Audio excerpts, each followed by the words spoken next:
Hello there, everyone. As you may know, I am Glenn Dyer, the owner and operator of Dyer Central. Now, um, some of you might be wondering what happened to the Dyer situation. Is something going on? Well, last week there was a lot of trouble with the place I was staying at. Um, like a lot of confusion and stuff, and I didn't manage to get around to making a movie. And today, this week, I also haven't gotten around to making a movie, but for different reasons. Just because of scheduling conflicts, I wasn't able to go out and see it. But I find that's a little bit unfair for my viewers to have them miss 2 weeks in a row of anything. So I'm going to fill this time by doing a top 5 list, alright? 2 of them. This video is going to be the top 5 best movies I've ever seen, and the next one's going to be the top 5 worst. Now, bear in mind before I start this whole thing, for the best and the worst, it isn't necessarily the best made or the worst made or anything like that. In fact, most people will disagree with me on these things. Bear in mind, these are movies that entertain me the most, that I find the most humorous or the most entertaining to watch. Movies that I could watch over and over, my favorite movies. And that's what it is. As I mentioned, not necessarily the best movies. In fact, as you'll see, 1 or 2 of them probably most people wouldn't even think of as being a best movie, but I would, because I find it so entertaining. So yeah, with that, I suppose we should get started. This is my top 5 favorite movies of all time. I love you, you love me. We're a happy family with a great big Number 5, Popeye, the movie. Now, I don't know how many people have heard of this, but it is a musical movie from, I think, the 90s, maybe late 80s, about Popeye, starring Robin Williams, and yeah, it was made by Disney, and I can't get enough of it. What can I say? The songs in it are great and catchy, and everyone in there seems to be having a great time. It's honestly really fun to watch. Um, and yeah, this is probably I didn't actually care that much about Popeye before I saw this movie, but this movie actually did uh, like get me into the whole thing. I, I I love how it pays homage to the original cartoon as well. There's a lot of cartoony effects and stuff in there. Like, uh, like I don't know, maybe I'll add some clips in later, but there's a bunch of cartoony effects and stuff that really help to piece it together and connect it to the old cartoon in really fun ways. And the movie's just a plain joy to watch from beginning to end. The only real problem I can kind of see with it is maybe the singing at times. It's I'm going to put a text up as to what the name of the olive oil lady is. Yeah, her. And she, it's not the best singing ever. But then again, bear in mind, she's playing olive oil, and olive oil is not the most attractive person in the world, and probably not the best singer in the world. So, in all essence, she's playing it perfectly. It's just hard to listen to. And yeah, I just have so much fun listening to it and watching it and everything, and that's why it's my number 5 movie. I love you, you love me. Number 4,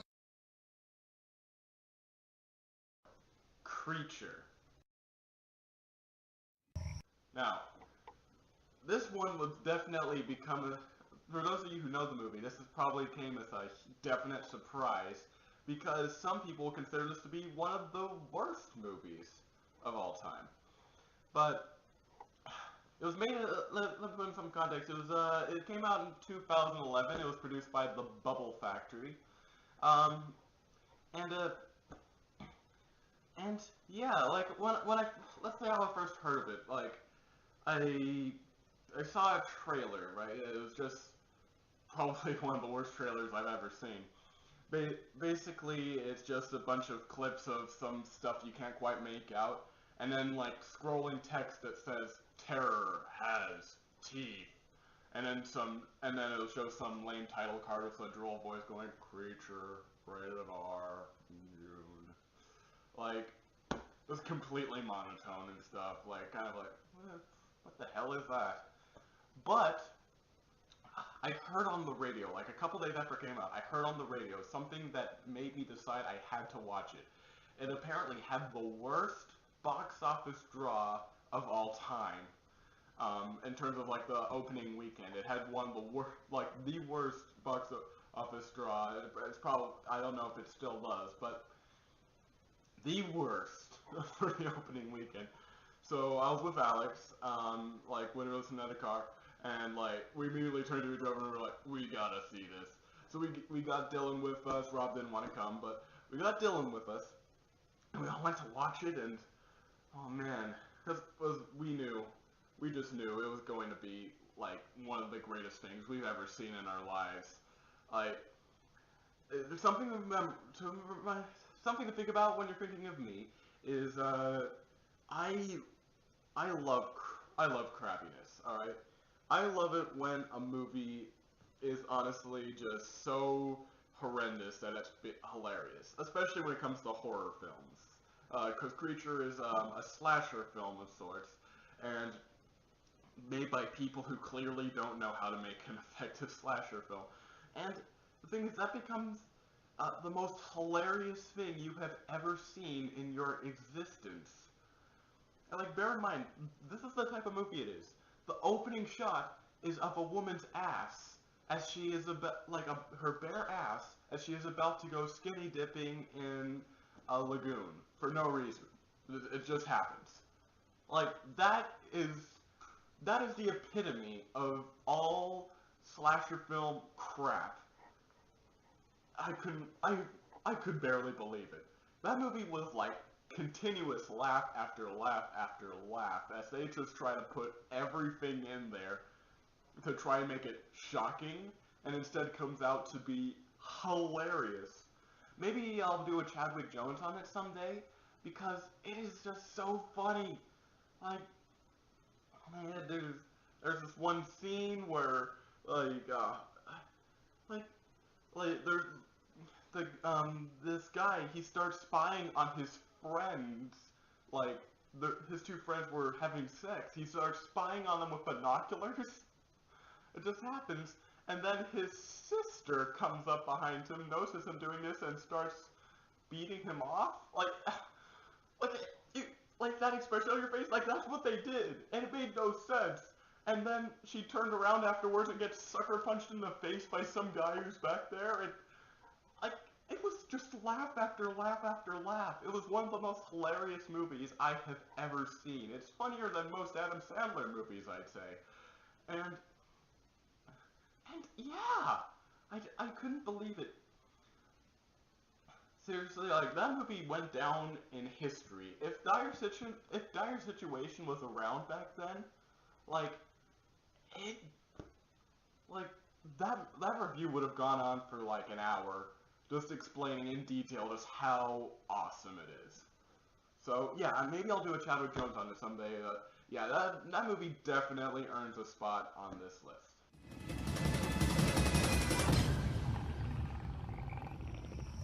I love you, you love me. Number 3. Tiny Toons, How I Spent My Summer Vacation.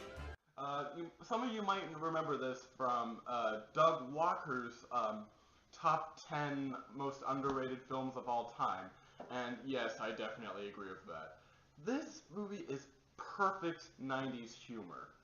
I don't know if you've ever seen, I don't know how many people have ever seen Animaniacs, but it's among that style of humor. Of course, this movie's based on the show Tiny Toons. Sorry. Based on the show Tiny Toons Adventures. And the movie's basically all the characters and what they did during summer vacation. There's basically there's 5 different stories going on, and that's about as much as I can say without giving away. Like continuous jokes all throughout, and perfect 90 cents and stuff as well. Like honestly, those were the kinds of cartoons that I grew up with and that I love. All right, pays of course perfect homage to the original Looney Tunes, and it's probably the most accurate portrayal ever made since the originals. And uh, it's just so damn funny, especially towards the end. Like there's a lot of plot twists and stuff, especially in the one because one of the stories is that Plucky, the Daffy Duck one, him and Hampton, the Porky Pig, uh, yeah, they're going with Hampton's family towards like Happy World Land. And the plot twist at the end of that, like once they actually get to Happy World Land, what happened afterwards is probably one of the funniest plot twists I have ever seen. And yeah, like this, that movie is like a constant laugh, and in a good way. Like Creature is funny, but it's not intentional. This one is intentional, and it hits the mark perfectly. And I am really saddened that it is not like considered by most to be a classic. And like honestly, if you see it, I don't see how you could how you could not like it. It is that good. And yeah, that's about all I have to say on that one. Come on, stupid clock, please strike 3, strike 1, strike 2, strike 3.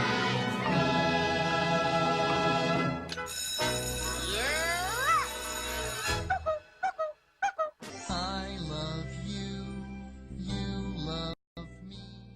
Number 2, The Godfather. I never wanted this for you. Alright, now this one is probably the only one on my list that most people would actually put on a top 5 favorite movies list. Yeah, I've seen it maybe twice in my lifetime. The first time I saw it, I was kind of young and I had no freaking clue what was going on. But well, what can you tell? It is a movie more meant for like a mature mind. But recently in my film history class, I saw it again and I fell in love with it. Honestly, I thought the story was just so well worked. Like, clearly it had been thought through and there were so many underlining themes that I could pick up on. Like, it made me feel smart to be watching it, because other people watching, like, I don't understand what's going on, or this is boring, and I'm like, wow, I get what's going on. I can understand what's going on, all these little subtle things that's happening. Like, it, and yeah, it's a joy. Um, it, it's not funny, of course. It's just intriguing, and I really enjoy watching it. Like it's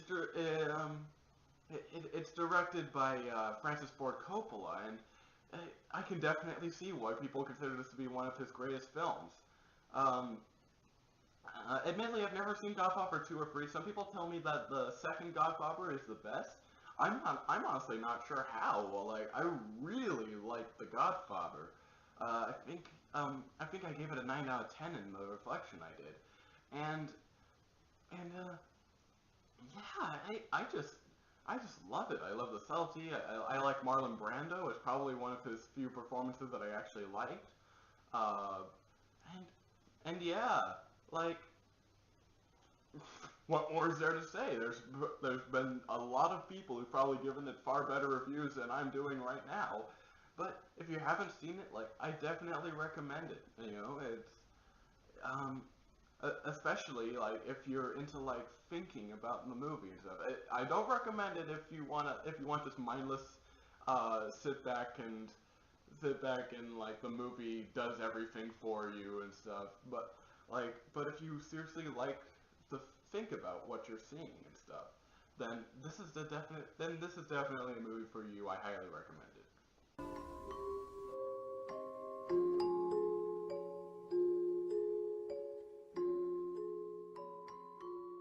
I love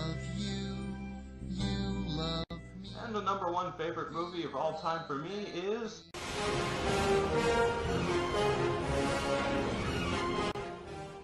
Robocop. Yes. I first saw this movie maybe... I'm gonna say a couple years ago. And... no, it wasn't a couple years ago. It was about a year ago. And... blew me away. Like, totally. Like, I was watching the first 10 minutes, I'm like, oh, okay, this is great, this is good. And, you know, it just started building up, and I'm like, oh, okay. And then the second, like, the split second that Ed 209, if you've ever seen the movie, you'll know the scene. When Ed 209 starts ripping into that executive, that's when I knew that this movie is probably going to be my most favorite of all time, because, damn, I love that scene. I love how it's presented, I love how it's edited, I love how the bullets rip through that guy in, like, perfect 80s style motion, like, completely blown away. And the rest of the action scenes in the movie, like, reflect that as well. For those of you who don't know, I am ashamed of you, but for those of you who don't know, Robocop is a movie about a cop called Alan Murphy, who is horribly mutilated in a gun battle against this drug smuggler or gangster guy, and so he dies from all of his wounds. But so this company that actually owns the police, yes, it's that kind of future. This company that owns the police, like they want to build this robotic police officer so they can more efficiently run the police system and get rid of crime. So they take his dead body and turn it into a robotic cop, like sort of $6 Million Man-like, but better. And yeah, basically that's the movie, and there's of course more to it than that. But recently watched it again and still holds up for me. It's just so spectacular, especially in the special effects area. Like, you can clearly see the craft they put into making sure that every explosion, every single shot was just perfect. And I can't get enough out of watching it. Most movies, including some of the movies on this list, are movies that I would maybe watch one time and be like, wow, that was really good. Okay, maybe I'll watch it again in another 5 years. Robocop is one of those movies where I would watch it like twice a week sometimes. Like, that's one of those movies where I would gladly watch it like multiple times in a short span, in a short period. Like, and it's just amazing. Sadly, I don't own a copy of it, but I'm planning on buying one soon. And it definitely, I don't care who you are or what you like. If you do not own this movie, then buy it, because it is just amazing. And so that is my top 5 list. Stay tuned, and stay tuned for my least favorite, which is going to be less happy than this, obviously. And yeah.